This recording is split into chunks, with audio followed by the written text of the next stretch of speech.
America is right in the middle of the worst drug epidemic in its history. Hundreds of thousands of our fellow citizens have died so far. The epidemic is driven, as you know, by highly addictive opioid painkillers made and sold by pharmaceutical companies and used for legitimate purposes, treating cancer, for example. But these companies, despite some responsibility for this epidemic, have avoided all responsibility so far, and it's not because they're not guilty. There's growing evidence that the drug companies and pharmacies directly fueled addiction by flooding towns with massive amounts of pain pills. How many? Well, Paul Farrell is an attorney. He represents several communities now suing pharmaceutical companies, and he joins us tonight for some perspective on this. Paul, thanks a lot for coming on.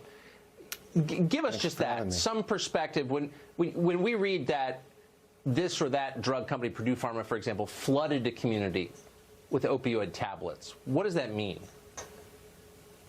Well, I think it started in 2016 when the Charleston Gazette, a local newspaper, reported that 780 million opium pills were distributed in West Virginia during an 8-year window. And we only have 1.8 million residents in our state. So that data comes from a database held by the DEA, and through this national litigation, we got access to the national data. And across the country, during this 8-year window, 76 billion pills of opium were distributed.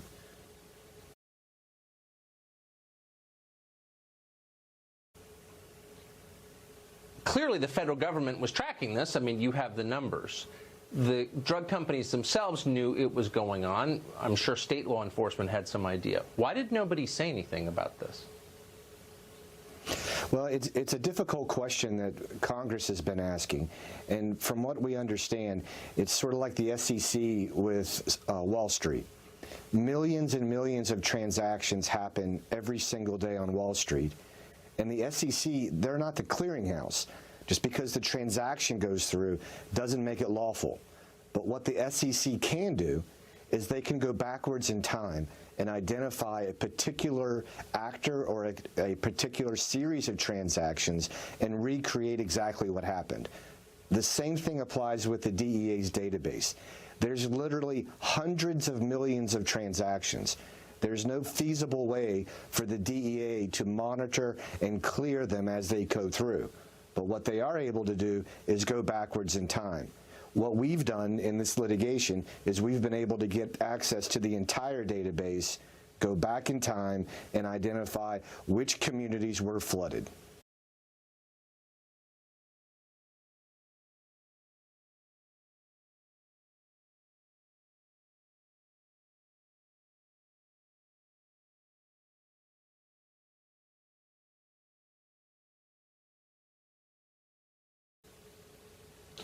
Well, we know a lot of those were in Ohio and West Virginia, as you said. If you're a drug company and you're sending millions and millions and millions of opioid tablets to a single small county in West Virginia, say, you have to know what's going on, don't you? You would think so, but what I want to make clear is that this wasn't an isolated event. This happened all over the country. Like, for instance, I looked up, you went to Trinity College in Hartford, Connecticut. Yes. Right. 192 million pills were sold in Hartford, Connecticut during an 8-year window.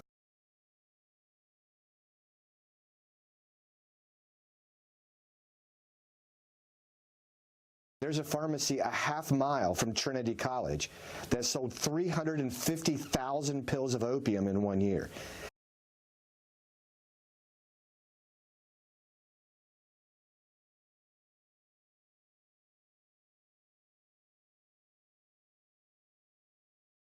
So what my hope is this is a great awakening.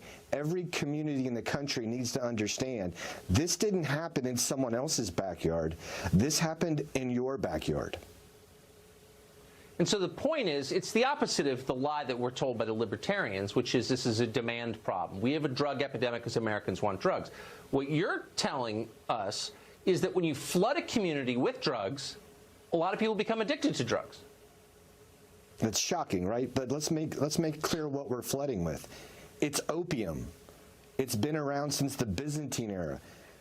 Governments have been toppled over it. The Chinese had a war with it. It's opium, and we sold 76 billion pills of pharmaceutical-grade opium in America.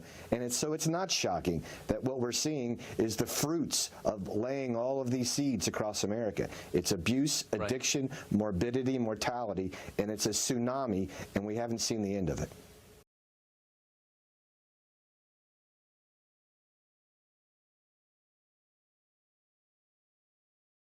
Yeah, and our politicians blame the population for it, you'll notice. Thanks, Mr. Feld. Thanks very much for coming on tonight, and Godspeed.